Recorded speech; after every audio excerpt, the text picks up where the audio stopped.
চাটা দিই না।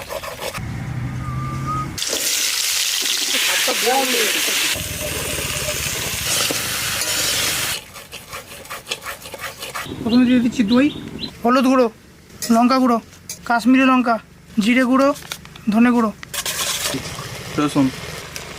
ঝিঙে আলু পোস্তের জন্য যে মশলাটা বানানো হয়েছিল ওটা দিয়ে দিচ্ছি।